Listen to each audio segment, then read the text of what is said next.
Welcome to Catch You Outdoors, presented by the Waypoint Podcast Network at waypointtv.com. I'm your host, Captain Rob Modies. Mark your calendar, Saturday, October 29th. I'll be at the Books Inside and Out Mini Book Fair in Oakland Park, Florida. Authors, editors, and others involved in publishing will share their stories and publish books at the Ethel M. Gordon Oakland Park Library at 1298 Northeast 37th Street in Oakland Park, Florida. Book lovers and readers alike will want to come and join us in this first-of-a-kind community event. No fee for admission, and books of all genres will be for sale just in time for the holiday gift giving. Hope to see you there. I'll have signed copies. Yeah, Bridge to Paradise, and what I know about fishing in Southwest Florida, along with information about my soon-to-be-released Take a Kid Fishing, an adult's guide for introducing youngsters to the world of angling. Episode 57. Checking in from the outside is the title, because I couldn't think of anything else. I'm running out of title suggestions. I'm running out of first I was just going to start doing episodes. This is episode 57. And that way it could be whatever I want it to be. But I don't know. It's kind of hard to go backwards after all this time. Things are getting better in my old stomping grounds of Southwest Florida after Hurricane Ian. Power's back on for most. The ones that have a house or a business that hasn't been totally flattened. I don't want to sound negative about it, but them's are the facts. So that there is that situation. Bridges are back up for Sanibel, Matlacha, and both accesses to Fort Myers Beach are now open. That would be front and back, as I like to call it. But anyway, that's the North Beach and Matanzas Pass and the southern bridges that come in from Bonita Beach. There's several of them that go through the park down there. They're all open now. Be aware that even though Fort Myers Beach and Sanibel are accessible for residents, there are limitations to certain times and dates. There's also curfews. All that's still in effect. So if you're local or if you're planning on traveling over there, maybe you want to help check in, whatever, be sure you check ahead to make sure you know what the curfew situation is. Businesses, it's going to be a problem for those that charter. I think that's the one that hits me the most, just because I know so many charter captains. Of course, that's going to also affect tackle dealers and bait shops. And then to take it a step further, the business that these guys generally, and gals for that matter, generally have stays at local resorts, hotels, motels, things like that, and dine out at local restaurants, which a lot are just not available right now, at least not on the beaches. On any of the beaches, it's a real problem. So please be aware of that. There are a lot of ways to help the guides. Governor Ron DeSantis has put together an enormous amount of money, $1 billion worth, to help out the charter business, fishing business, and stuff like that, which I think is great. There's also, of course, the Red Cross, which is taking care of. There's a lot of groups on Sanibel working. So if you hear of something, or, like Captains for Clean Water, something like that, it's something where you can help out, by all means, jump in there and do so. This is not going to be one of those deals like what I dealt with, where we were out of business for a month or two. This could be 6 months, maybe longer. And unfortunately, we're coming up right on season for these folks. For those that aren't aware, Southwest Florida season pretty much starts right after Thanksgiving. Slows down a tiny bit around Christmas, but then it really roars January, February, and March. And I think that's going to be a problem. Personally, I think that's going to be a problem based on what I know about the area. But try to be positive, try to stay positive, and whatever you can do to help out, by all means, do so. There are a few notices that I saw. I saw one today, as a matter of fact, of a few resorts and motels along all of those beaches, whether it's Captiva, Sanibel, or Fort Myers Beach, down into Bonita, as a matter of fact, who are not going to be reopening. They threw in the towel. One of them is 30 years old, been there for a long time. I'm not going to mention names just in case they decide to change their mind, but it doesn't look that way. I think financially it's a mess. I think between insurance and rebuilding costs, it's just not feasible for some people that have been on the beach for years and years. So that's a real shame, but that's the way it is. And also on that note, if you're planning on visiting Southwest Florida, especially this winter for vacations along the beaches, it'd be a really good idea for you to check in with your favorite resort, hotel, motel, and see if they're going to be open or not. The cooler weather finally arrived. I think last week I mentioned the weatherman had been lying, and so I was fairly put out by the whole thing. But finally, it worked. I mean, finally they got it right. The cooler weather finally arrived here in the Florida Keys. Nights in the 60s, days in the 70s. Later next week, we'll be closer to normal again with lows in the 70s and highs in the 80s. Today was very pleasant. I went fishing today. Today's Monday.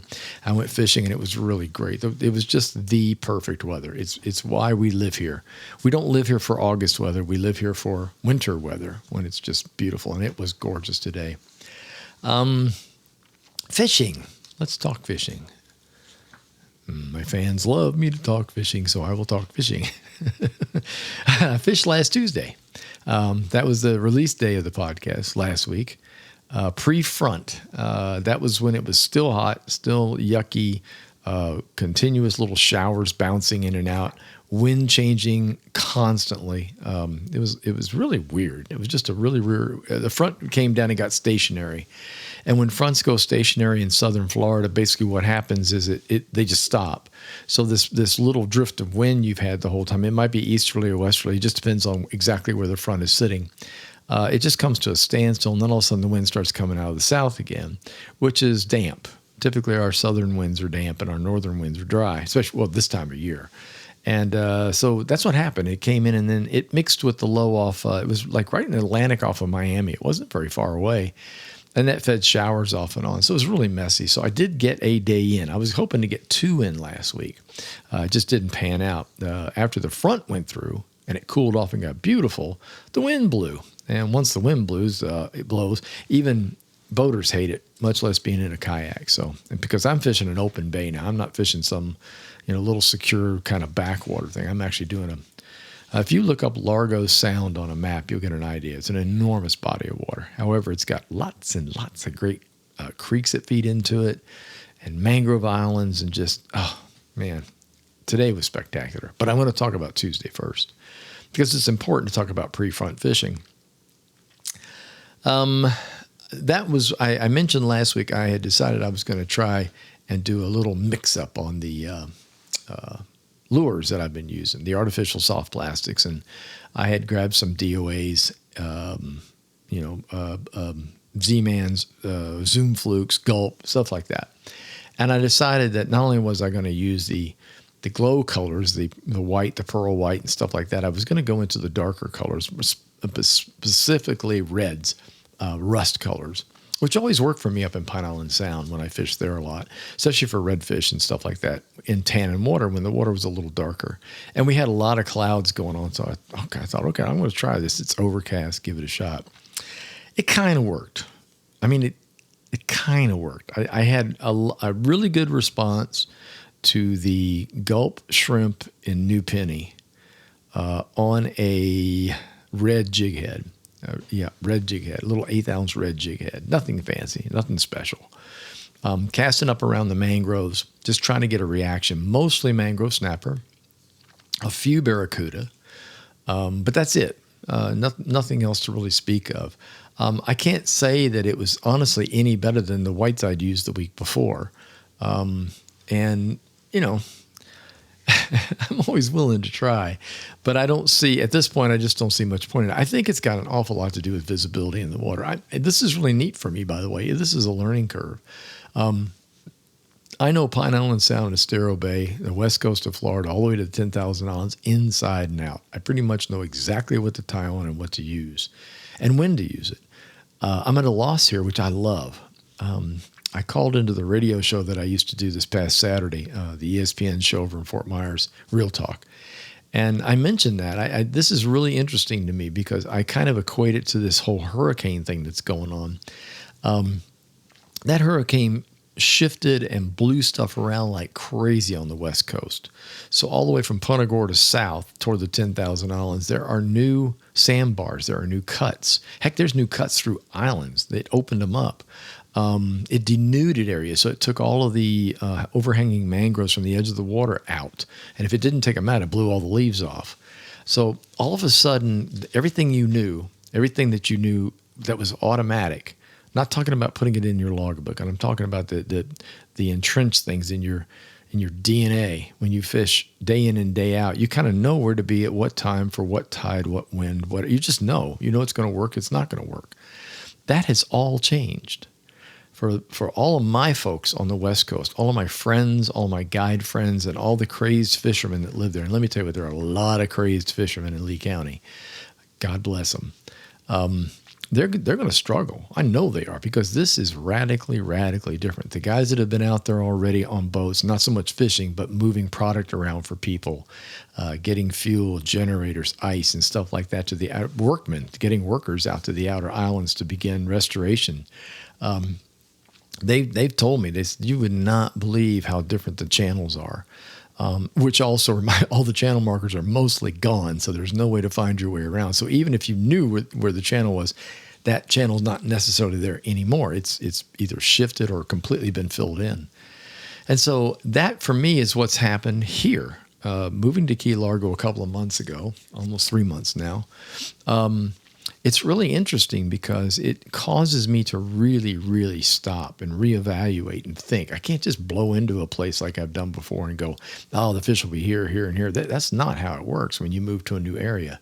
And I haven't fished Key Largo that much. I spent a great deal of time fishing Isla Morada, Florida Bay, all the way up to Flamingo. I can find my way around in there pretty easily, and I know pretty much where to look, even though I haven't done it in years. I still, that pattern stuff sticks with you. But what's happened with me now is like, this is a whole new game. So that's why I changed up the lures. That's why I thought, well, I'm going to get off this pearl white kick and I'm going to go over on a rusty red color. And it worked a little bit. It wasn't exactly what I expected. I thought this is a really good idea, and it really wasn't. As it turns out, it was on an even par in most cases with the pearl white, but the pearl white works so much better in the bushes. And when I'm talking about it's a gulp. They call it the swimming mullet. I've always laughed.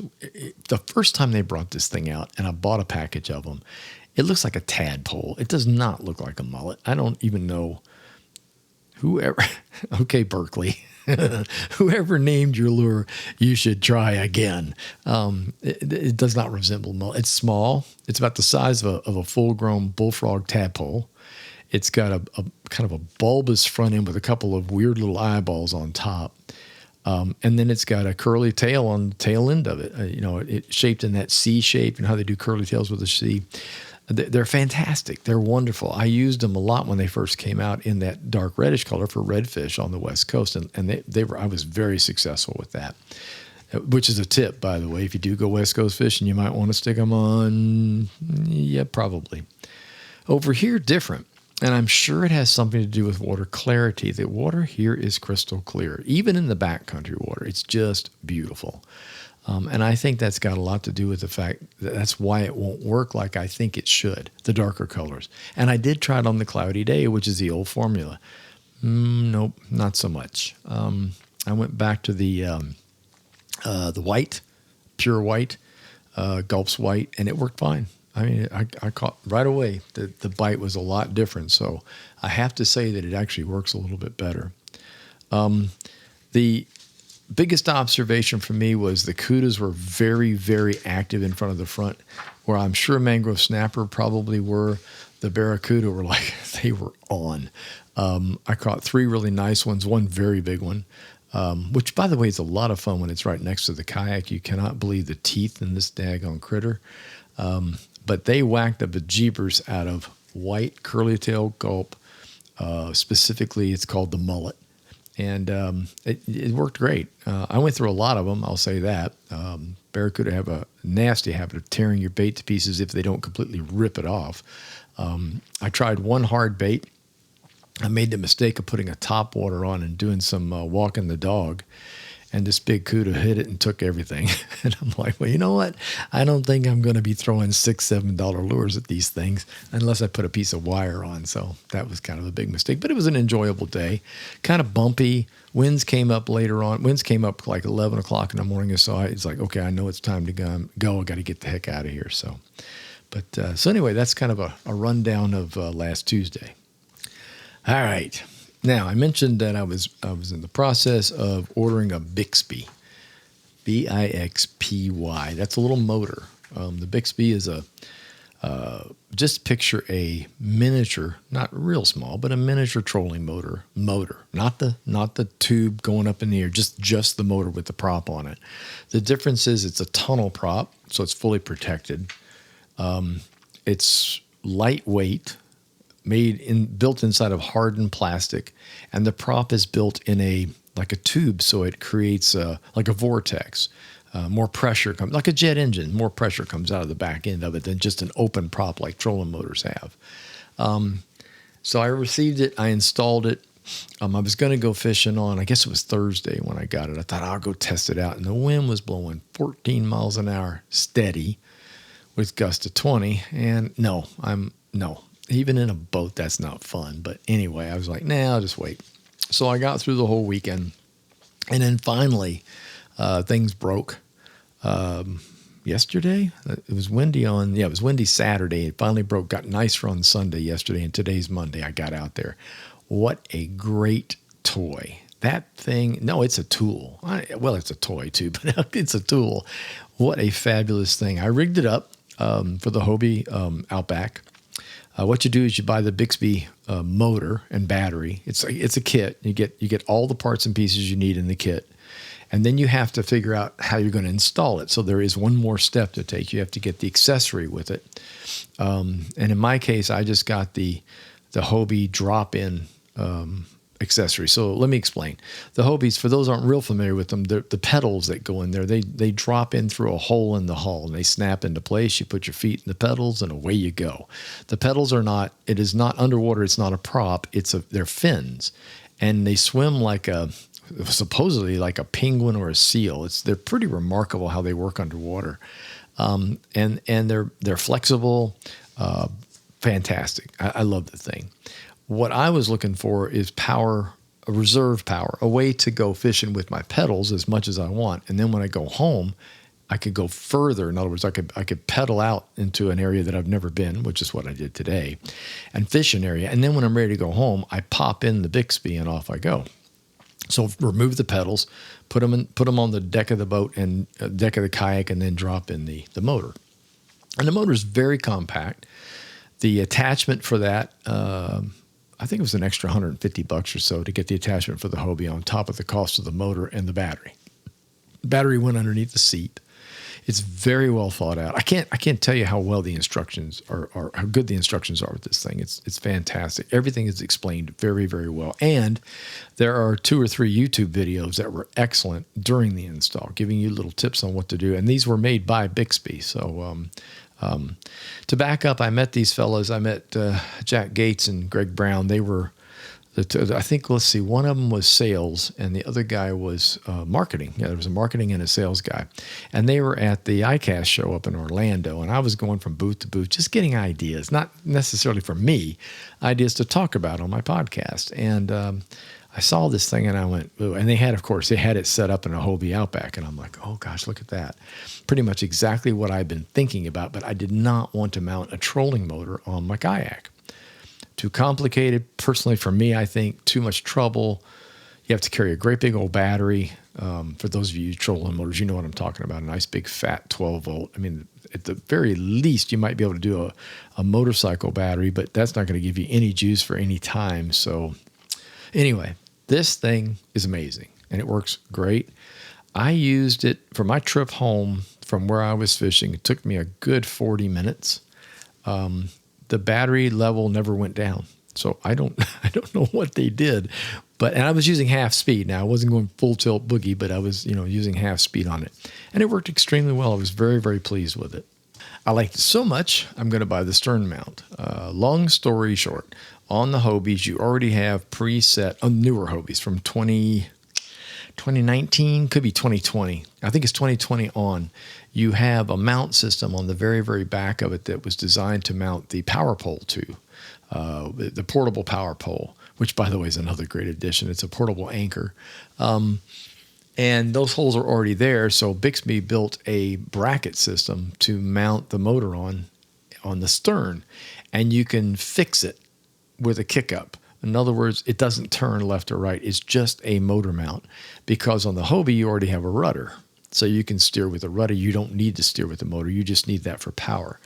And several articles I've read since I've installed this is that a lot of fisher folks really love using both. They like having the power on the back when they want it, and they also like leaving the pedals in for everyday use. And that makes sense because instead of having to swap it out this way, the motor is mounted on the back while you fish. So if you have to kick it on for any reason, or you just feel like taking a break from the pedals, you can without removing the pedals out of the boat. So I thought that's pretty cool. So I ordered that. I ordered the bracket.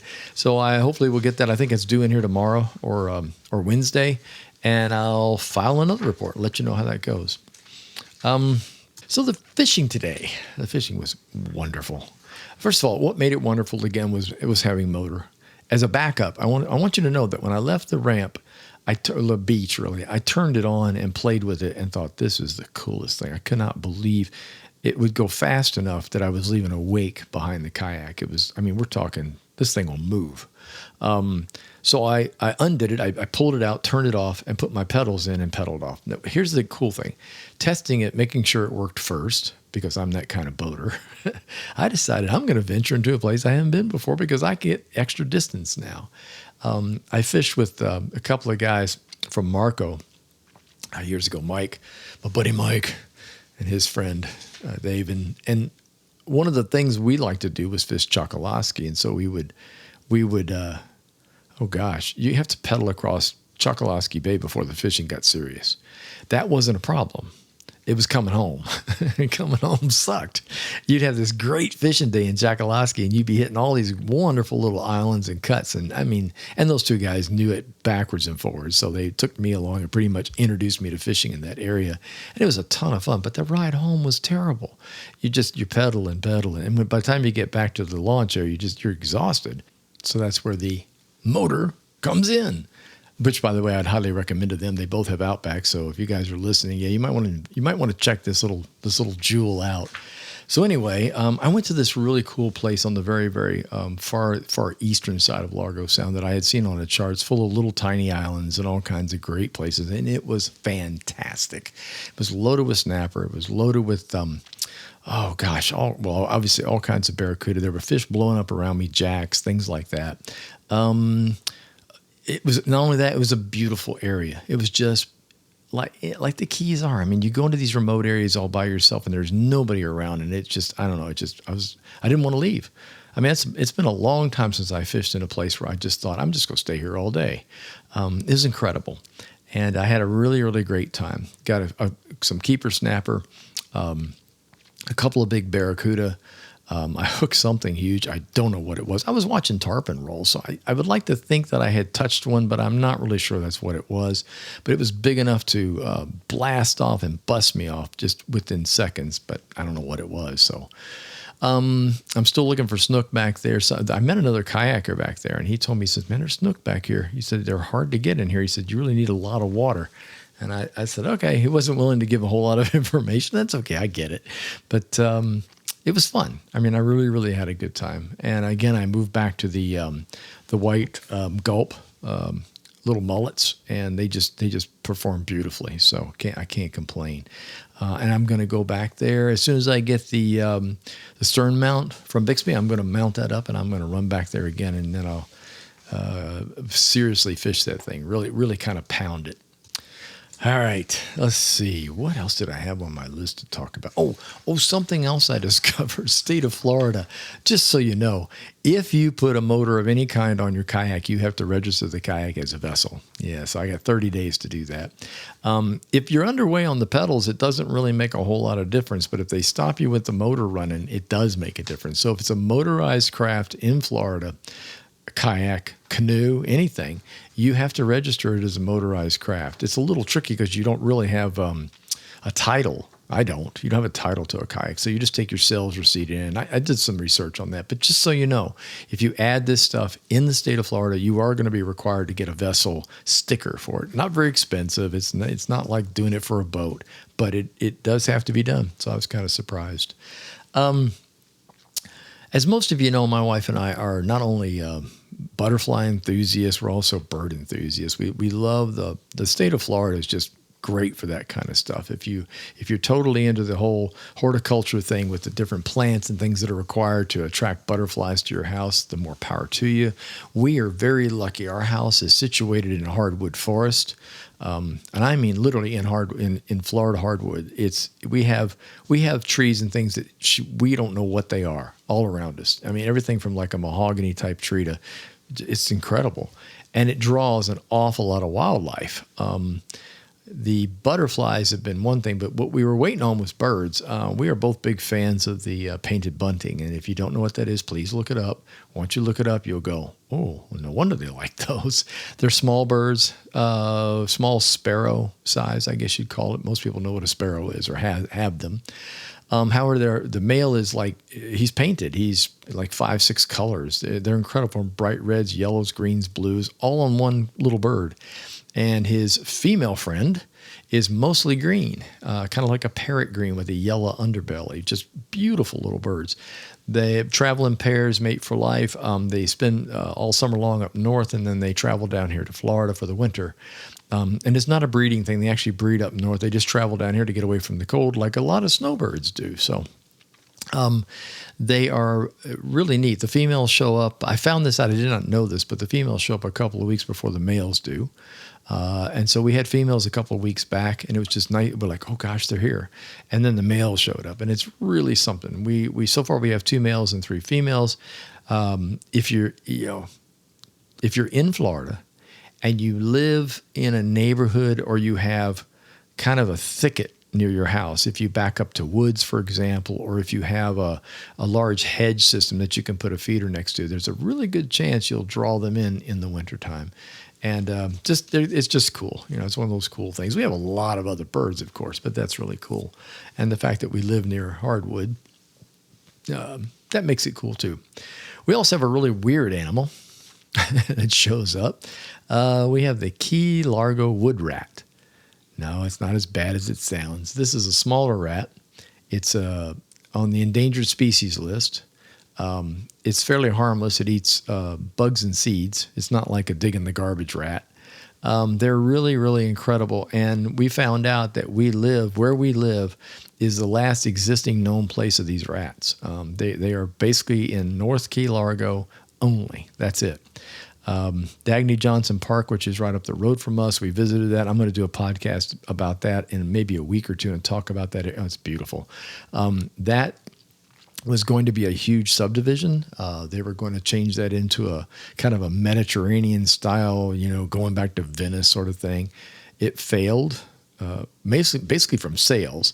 Their whole idea was great. It just didn't work out.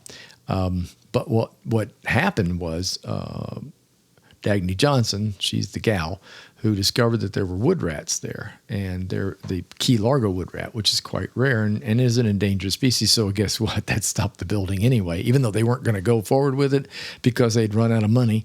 But it's interesting. So we have those in our backyard, and they come to our feeders at night.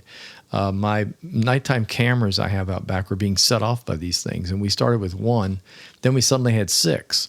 A whole family. If those of you that don't like rodents, you're probably not going to go. You're going to go, yeesh. They're bigger than a mouse and smaller than a rat. They're just kind of in between, like a gerbil, kind of a gerbil size. So we have to take the feeders in at night. We have to unhang them and bring them into the house because they will eat all the birdseed. It's incredible. So anyway, we are now keepers of a nearly extinct wood rat. Now, let's see, last but not least, while I was at the Penny Camp launch Tuesday, so a week ago, there was a guy there, and he's an avid kayaker. He was from Colorado, up in the mountains of Colorado, and he had kayaked all across the country. He's done all kinds of kayaking, mountain kayaking, streams, national parks. It was really fun to talk to. And we had a nice conversation. One of those things, where you open up the back of the Jeep and you just sit down and you just chat. And he was telling me about his adventures and where he'd gone and all this kind of stuff. And he asked me what I did. And I said, well, I'm retired. I said, I write books and I do a podcast. And he says, good grief, man, why don't you do a YouTube? And a what? A YouTube channel. I said, well, I have a channel. I said, but I stopped using it. I used to use it for my charters. I would do a little filming and put it up there for people to watch, especially for my clientele, shark fish and stuff like that. He says, no, man, you can monetize something like that. You just need to get it going again. So all you got to do is put the bug in my ear. That's all you got to do. I came home, I looked it up. My channel was obviously still there. I renamed it Catch Outdoors to kind of catch up. And then I went in and reviewed my videos to make sure everything's legal. You have to be careful about copyright, especially on music. And everything had been approved by the artist of the music that I'd used. So everything was good to go. It's old. If you want to go in and watch it, it's kind of a lot of fun. Just go to YouTube and type either Catch Outdoors or Rob Modi's. It should pop up. But it's got some really neat old stuff on there that I really didn't want to get rid of. So I'm going to leave it and I'm going to add to it. I'm going to go ahead and start doing some YouTube video. I thought some short pieces, maybe 8, 9, 10 minutes long each week. Fishing, mostly fishing, locations, perhaps some sightseeing, especially the parks. I love the state parks in this state, and there's a lot to see and a lot to do in the other parks. And we'll just see how it goes. I just thought, as if I didn't have enough to do. Well, I don't. I really don't. My book is done. I have no plans to do book number 4 at this point. I just don't. I not that I'm written out. I don't. Is that the right word? It's just like it's okay. The 3rd book is going to be good. I really enjoyed writing it. I'm very, very happy with it, and I can't wait to get it out to you all, to the public, so you guys can see it. But it's sitting around doing nothing is not my game. It never has been. So between the fishing, which I plan on stepping up a lot, I think I'm going to add the YouTube to it just for the hell of it, along with the podcast. I'm not going to stop the podcast. I enjoy doing this. I enjoy talking on a microphone. So if you couldn't tell. So I'm going to fire that YouTube channel back up. And I'll keep you posted. I'll let you know what I'm going to do. When I get a new one out there, I'll talk about it on the podcast so you know to go look. And, of course, you can subscribe. That's a big thing about this. The same thing with this podcast. If you haven't done it already, subscribe. When you subscribe, that means you're going to get a warning shot that it's coming out, and that's done by the distributor of the podcast, Waypoint. And the same thing with YouTube. If you subscribe, then you'll know, you'll get a notice when the latest podcast is available, the latest YouTube videos available. So anyway, ton of fun. Fishing was great this week. I plan on doing a lot more of it next week, or this week coming up, I should say. And hopefully the weather is going to hold. I understand things are going to warm up here and the winds are going to stay fairly calm, so it should be good. Thank you so much for listening. Appreciate you taking the time to tune in. If you enjoyed the podcast, please tell a friend and leave a review. My podcast schedule for each and every Tuesday. Catch Outdoors is presented by the Waypoint Podcast Network. It's available on Waypoint and by many of your favorite podcast providers. Facebook page, Catch Outdoors. Website, waypointtv.com and catchoutdoors.com. Until next time, get outdoors and enjoy.